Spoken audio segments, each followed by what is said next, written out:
Yo! Body bilang! Nagbabalik na naman! Karon magpailis sa Santa og coins sa ka-fast food. Magpalibre na sa tag foods. Kilala kong kaliskis mo, oy. Yeah! Yeah, boy. Tara! Yo mga buddy! Alam naman natin na mahirap simulan yung pinapangarap nating business. Kailangan kasi ng patient, effort, time, at syempre puhunan. At dapat hands-on ka para alam mo ang takbo ng business mo, lalo na kapag computer shop.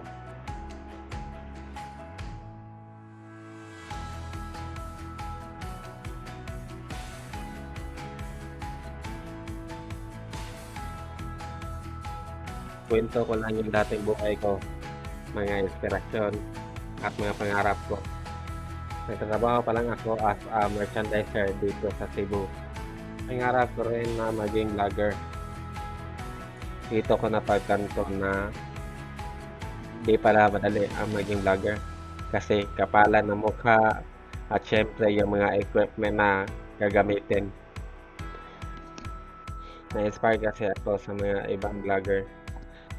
Katulad nilang Jawo, Katagumpay, General Camote, Hammerman, Mitch King, at ang dalawang prinsesa ko, Sana all. Kung TV, Motodeck, Ethan Tatboy, Kabugok, Nervin, Inglak, Beatmaster, at Boy Tapang. Pinanood ko ang dating video nila, dating content, at ngayon, may mga big bike na sila. Isa rin yan sa pangarap ko na magkaroon ng sariling big bike.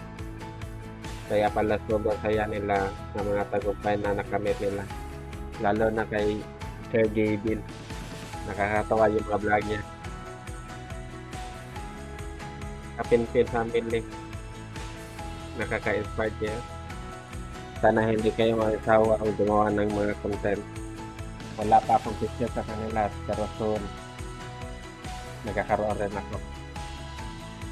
Salamat ya.